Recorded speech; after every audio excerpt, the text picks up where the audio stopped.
Om Swastiastu, selamat sore para sahabat, para teman, para saudara dimanapun Anda berada di sore hari ini. Semoga masih sehat walafiat saya temui ya, di dalam kita masih menghadapi pandemi COVID ini. Semoga masih semangat. Nah, kali ini saya akan membuat konten, yaitu konten tentang mecaru. Nah, kenapa mecaru? Karena segala hal upacara kita di Bali didahului pasti dengan mecaru. Nah, saya sebagai generasi muda ingin mendalami, ingin tahu apa sih sebenarnya itu caru, dari mana si caru berasal, dan apa sih kegunaannya ataupun manfaatnya untuk kehidupan kita di Bali begitu. Nah, kali ini seperti biasa yang mengajak Blim Mangku Nyoman Kartana Mancung untuk ngobrol-ngobrol tentang caru ini. Kenapa Blim Mangku? Karena Blim Mangku mempunyai perpustakaan, Pustaka Layala Mancung. Jadi di sana banyak sekali sumber-sumber buku, terutama tentang buku-buku pengetahuan agama, sastra-sastra yang berkaitan dengan Bali. Gitu. Jadi saya akan mengajak beliau berdialog. Saya akan menanyakan tentang caru ini. Om Swastiastu. Om Swastiastu. Blimangku. Ya. Jadi seperti begatra. Becik selalu becik ya, selalu sehat dan happy. Iya, tentunya happy. Apapun keberadaan di saat ini yang penting happy. Ya. Oke, berkenaan dengan pertanyaan yang tadi Blimangku, semoga Blimangku mampu memberikan kita jabaran tentang caru yang tanyakan gitu. Terus Blimangku, apa sih sebenarnya caru itu? Dari mana caru itu berasal begitu? Oke, terus Blimangku. Caru ya secara etimologi kata itu berasal dari bahasa Sanskrit, dari akar kata car yang artinya cantik, harmonis. Ini berarti tujuan mau caru ini untuk mengharmoniskan lingkungan di sekitar kita. Ya itu caru ya. Akar kata caru itu berasal dari bahasa Sanskrit, dari akar kata car yang artinya cantik, bisa juga harmonis. Ya. Jadi dari namanya saja sudah car itu cantik, juga bisa diartikan juga harmonis. Berarti caru itu dilaksanakan sebenarnya untuk mengharmonisasi alam kita. Ya. Mengharmonisasi hubungan kita dengan alam. Bisa juga dengan kalau kuda berbicara alam, bisa dengan juga personal ya, seperti alam kita. Dengan seisinya. Dengan seisinya. Ya. Jadi itu caru dilakukan untuk mengharmonisasi alam kita. Alam kita di dalam diri maupun di luar, yang itu yang diharapkan. Ya. Terus dalam caru itu kenapa harus memakai sarana hewan gitu loh, pembunuhan hewan ataupun darah hewan? Kenapa itu gitu? Kenapa itu? Apakah tidak bertentangan dengan Weda begitu? Sastranya dari mana? Karena ini sering sekali menjadi perdebatan terutama di antara penekun-penekun ataupun seorang pelajar ya, apalagi pelajar yang pernah mau belajar ke India. Di India tahu bahwa ini salah, ini karena tidak sesuai dengan Wedik, membunuh dan segala macam. Sedangkan yang Balikui mempertahankan ini memang sudah sudah diterima turun temurun untuk mengharmonisasi bumi Bali. Terus penjelasannya. Perdebatan semacam ini bukan hanya terjadi sekarang saja, sudah dari dulu. Ada perdebatan dalam Ityasa antara Yudhistira dengan Bhairawa, berdebat tentang pelaksanaan upakara dan pacara. Yudhistira seorang karma samyasa dan Bhairawa ini seorang yoga samyasa ini berdebat. Karena Yudhistira menjelaskan di sini karena kemampuan kita tidak sama semuanya, maka yang kemampuannya agak rendah perlu dengan sarana-sarana upacara seperti ini. Oh iya. Nah, sebelum mengarah ke pemakaian hewan, ya karena banyak yang mengkritisi Bali itu dengan kekerasan, memotong hewan untuk caru kan, sekian. Ada caru tanpa daging, ada. Oh, ada caru tanpa daging. Ada. Ya setiap 15 hari sekali atau hari-hari tertentu kita melaksanakan seguan itu. Ada jenis segan pertama, segan kepelan. Nah, segan kepelan ini berisi nasi 2 kepel, nama aja kepelan, sekepel gini. Nasi ada yang warnanya yang paling lumrah warnanya itu putih sama kuning atau putih sama hitam. Ada juga waktu-waktu tertentu misalnya untuk di dapur ada segan kepelan merah, gitu ya. Hitam saja gitu ya. Sini pakai dagingnya bawang jahe. Oh, dagingnya bawang jahe. Bawang jahe. Nah itu segan cacah. Ini terdiri dari 6 sampai 7 tangkih. 5 tangkih ini berisi tangkih ini alas untuk nasinya, ya berisi nasi putih. Dan 2-nya ini berisi biji jagung, godam. Di Bali sebut dengan ada yang namanya Jawa. Godam yang warnanya putih. Oh iya Jawa itu. Ya, bahasa Indonesianya apa ya Jawa. Atau kacang-kacangan yang lain. Nah, itu. Ada namanya segan agung. Kalau segan agung itu? Segan agung terdiri dari 11 sampai 33 tanding. Nah ini dilengkapi segan yang tadi, segan kepelan ini sama cacahnya dilengkapi dengan canang.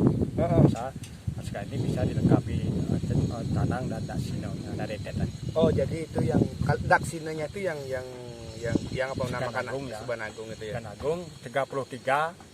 Ini simbol dari 33 dewata. Oh iya. Yang pertama 8 wasu. 11 sudra. 12 aditya. 1 prajapati. 1 yama. Ini 33 dewata penguasa alam. Kita persembahan. Caru ini terkait dengan Buddha Kala kan itu. Apa itu Buddha Kala? Buddha ini berasal dari akar kata bu yang artinya ada atau tercipta. Nah, kita ini terdiri dari 5 Buddha. Buku kita itu Panca Maha Buddha. Unsur ya? 5 unsur ya, Panca Maha Buddha. Unsur yang ada di Buana Alit sama dengan yang ada di Buana Agung. Dari atas misalnya udara, luar angkasa, angin, sinar, air, api ya.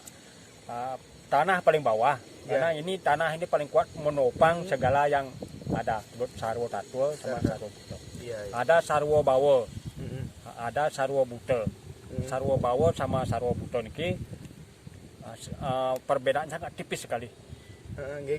Sarwa bawa unsur-unsurnya ya lebih mengarah ke sifat-sifat purusa. Sarwa buta mengarah ke sifat-sifat perdana. Oh gitu ya. Berarti kalau tiang lihat ini dari pemakaian sarana apa namanya yang tadi itu segahan itu ada bawang dan jahe. Kalau jahe kan sifatnya panas, terus bawang sifatnya dingin dia. Jadi diharapkan apa namanya keseimbangan itu ya, jangan keseimbangan energi itu. Kalau ini yang panas ini unsur dari matahari, yang agak lembut unsur dari bulan ya. Dalam bahasa yoganya ini Ida Pinggala ya. Ida Pinggala ya. Jadi begitu luar biasa sekali ya, dari kecil kita katakan yang kecil saja seperti segahan sudah mengandung makna yang kalau kita kupas gitu loh. Kalau kita kupas ya sama isinya dengan buku yang kita baca sebenarnya pengetahuan itu. Jadi pengetahuan yang ada itu yang diwariskan itu mari kita coba baca, kita kupas deh. Ternyata pengetahuan luar biasa sekali gitu. Ini terkait dengan memakai binatang, cukup ini terkait dengan lebih tekankan pada warna-warna bulunya. Lebih gampang warna bulu, warna kaki, warna cucuk itu maruknya itu. Ya misalnya untuk di timur ayam putih, kakinya harus putih, cucuknya putih, itu energinya matahari di sana. Putih, yang di selatan ayam merah, cucuknya bisa merah juga, ada yang kadang pakai merah sedikit hitam gitu. Yang di barat ayam putih, cucuknya kuning, kakinya kuning. Yang di utara ayam hitam, di tengah ayam berumbun. Jadi mewakili semua dari apa namanya, semua warna itu. Warna, ya. Kalau dalam bentuk segannya nasinya yang berwarna. Oh iya, nasinya yang berwarna. Ini sejatinya bukan warna fisik. Inilah warna mistis. Warna mistis yang disebut aura itu ya. Aura ya, aura kita atau permasalahan kita, inilah yang kita persembahkan kepada Tuhan. Oh, itu lagi dalam caru itu ada warna-warna itu sebenarnya bukan mewakili warna fisik kita, tapi mewakili warna aura kita. Jadi aura kita itu setiap permasalahan di dalam tubuh kita, aura kita tuh beda-beda. Seperti aura sakit, ini mungkin auranya aura sedih ini kan gitu. Jadi aura-aura itulah yang kita persembahkan, aura-aura itulah yang kita coba untuk harmonisasi kan gitu dalam caru itu. Nah, itu gambaran daripada secara psikologi itu gitu. Tapi untuk energi, untuk untuk buana, untuk pertiwi ini beda lagi kan gitu. Jadi memang untuk ini saya rasa seperti yang pembicaraan kemarin yang pernah berbicara bahwa alam ini selalu untuk mencari pengorbanan itu pasti, ya kan? Kita lihat deh banyak wabah, banyak terjadi kecelakaan, banyak terjadi korban-korban bunuh, itu salah satu ya alam menginginkan hal seperti itu gitu. Jadi untuk meminimalisir itu, makanya orang-orang tertua kita itu menggantikan ini dengan caru, mencoba menggantikan dengan caru ini, mengharmoniskan minimal.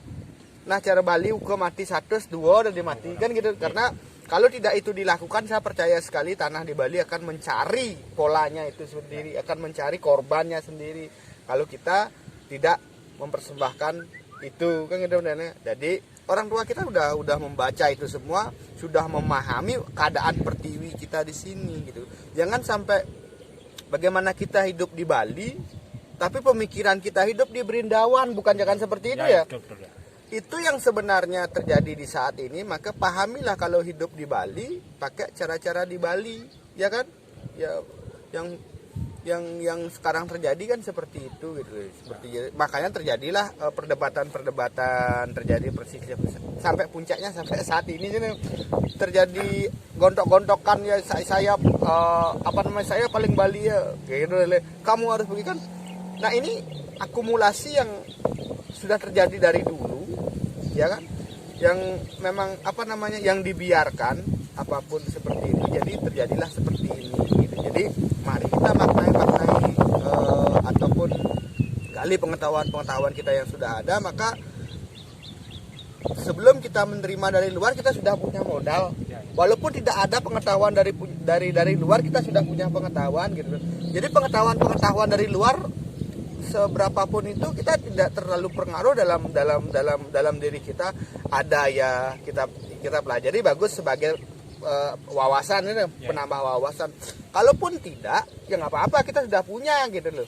Kan seperti ini ya, kita sudah punya pedoman. Inilah yang disebut dengan Dresta. Yang pertama itu adalah kuno Dresta. Ada tradisi yang paling depan sebelum adanya apa-apa kuno yang dulu. Sudah itu ada sastra Dresta, loko Dresta. Nah, lokonya ini wilayah tertentu. Gitu. Ini Dresta ini yang harus kita paham.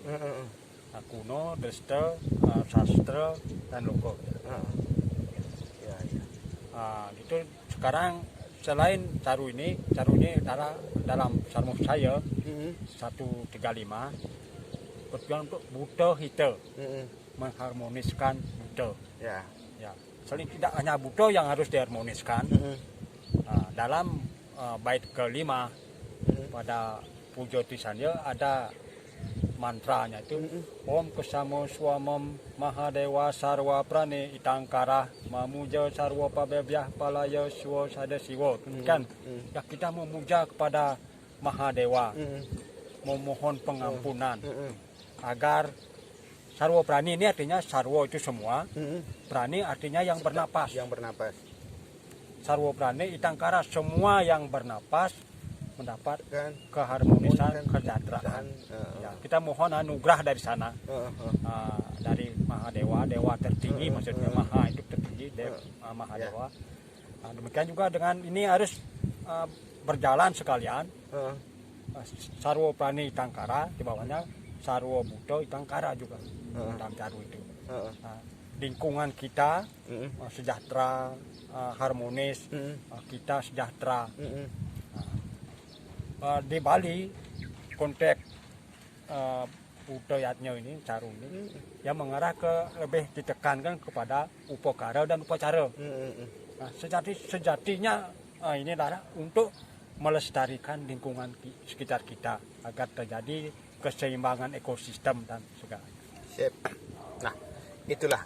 Jadi kalau sudah seperti itu, saya juga heran ya, saya tidak mau membahas panjang-panjang. Bagaimana kemarin kita sangat tergelitik dengan beberapa yang dilakukan dalam proses upakara caru itu ditukar dengan ditukar dengan gambar dan ditukar dengan daging lain, daging-dagingan kayak gitu. Yang melakukan itu kadang-kadang sulinggih juga ya, tapi ya udahlah mungkin mungkin itu perlu mendapat teguran-teguran dari alam bahwa ini syukur ada polemik-polemik seperti sekarang ini adalah teguran kepada kita dari alam bahwa di Bali yang diperlukan ini loh, yang di Bali yang harus dilakukan ini loh, walaupun itu dilakukan di luar sana, di mana lah katakan seperti sekarang di India dilakukan ini dengan ini yang bagus segala ini besar. Belum tentu pantas untuk di Bali kan gitu. Lakukan ini yang di Bali yang sudah kita punya ini, lakukan ini begitu sebagai dasar. Apapun kehidupan kita, membangun apapun kita perlu pondasi. Maka yang kita miliki di Bali ini pondasi dan kita tidak bisa ubah-ubah lagi pondasi itu, ya kan? Jadi ya apa yang kita dimiliki di Bali ini adalah pondasi yang memang harus yang dapat menguatkan kita. Itulah yang kita tekankan sekarang dalam diskusi ini kan, tentang upakara kita bahas tentang caru, bahwa caru itu adalah intinya adalah dalam katanya adalah car yang itu cantik atau harmonis. Itulah mari kita harmoniskan lagi gitu. Maka dalam caru itu ada rentetan upakaranya yang unsur terpenting, 3 unsur yang penting sekali yang tidak boleh tertinggal. Yang pertama biokawanan. Biokawanan itu di sana ini mungkin ada maksud ada 3 unsur, api, angin dan air kan seperti itu. Nah, diterjemahkan dalam upakara ini 3 unsur ini dalam bentuk biokawanan, mengalir, perayaan sistem. Ini semuanya sebelum rangkaian upacara itu detailnya ini kita telah memohon. Sini juga ada bahasanya di Dermongalo ini. Penak itu ya tumpeng. Ini upakara kami dilengkapi dengan tumpeng, terasi, antiga. Lauknya telur, bukan daging. Bukan daging ya? Ya, ini salah satu unsur bahwa tidak semua caru itu memakai daging. Ada beberapa caru, misalnya caru ikan sate, ayam berumbun.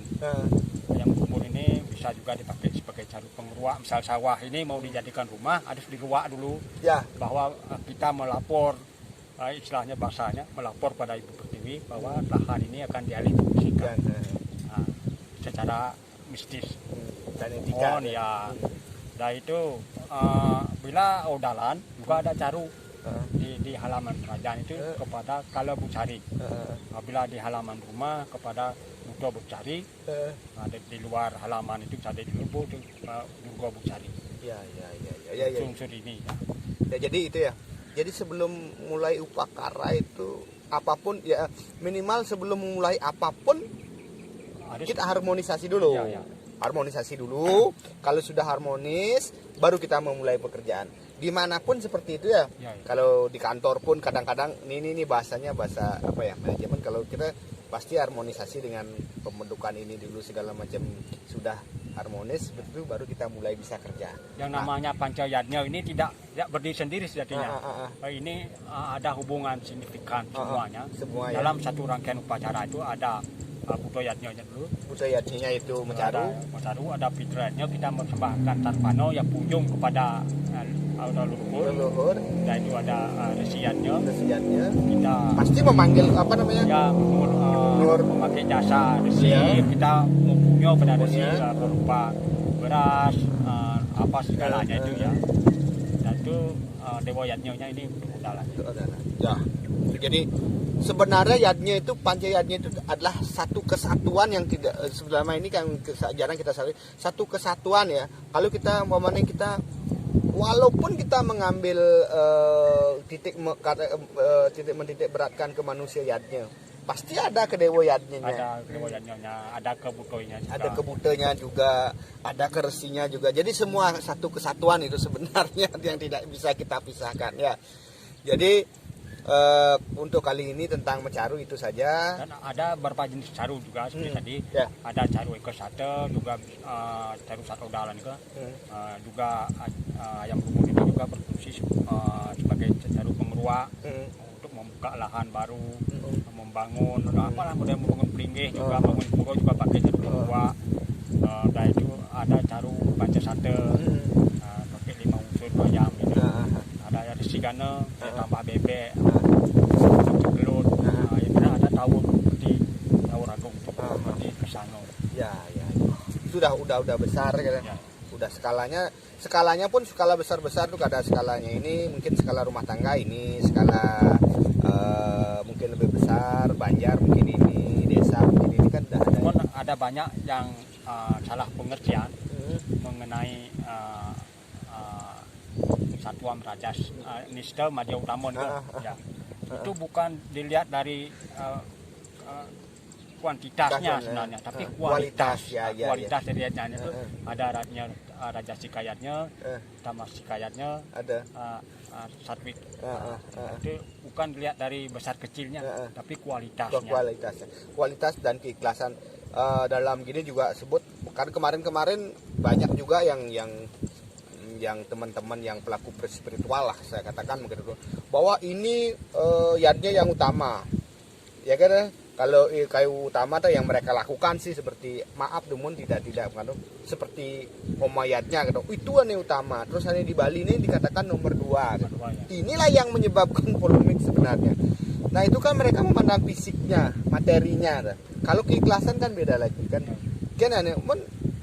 Sekarang kamu melakukan homayatnya, terus apa tujuannya apa? Untuk ini biar panglagai, terus ini pang segar segala macam. Itu kan permohonan keinginan itu juga kalau dalam konteks ini kan rajas itu. Rajas. Kalau kenapa kamu melakukan caru? Saya melakukan ini dengan itu tugas saya melakukan dengan ikhlas, apapun yang terjadi saya melakukan ini.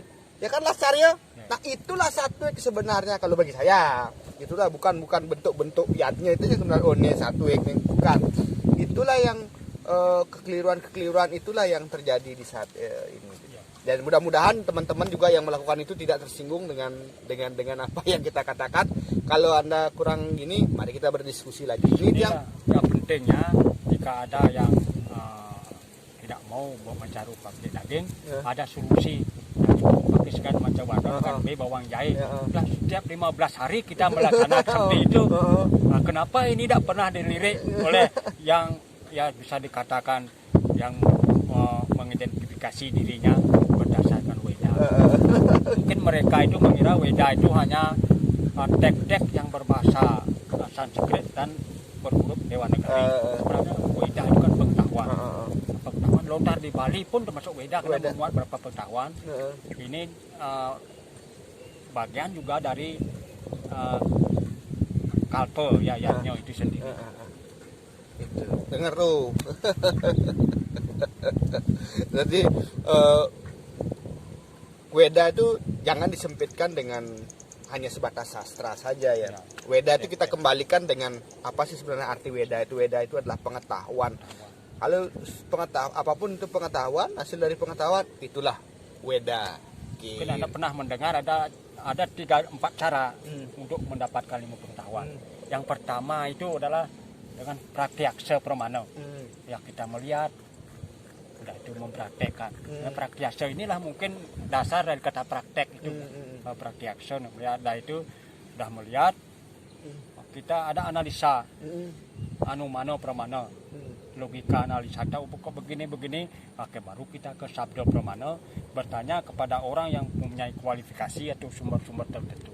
Nah, setelah melihat ini, baru kita memakai upamana, ada perbandingan komparatif antara praktek dengan sastranya bagaimana. Sip. Ya, segitu dulu, Bro Yoman. Terima kasih karena waktu durasi juga udah mulai mepet. Jadi segitu pengetahuan diskusi kita kali ini tentang Mecaru. Jadi semoga dalam diskusi-diskusi seperti ini kita terus menambah pengetahuan, semakin kita baca dari pesan-pesan leluhur, jadi pengetahuan kita juga terbuka tentang apa yang kita miliki. Jadi, akhir kata Tiang dengan Bimangku mengucapkan terima kasih dan sampai jumpa. Tutup dengan pranasadi Om Santi Santi Santi. 30 menit dulu.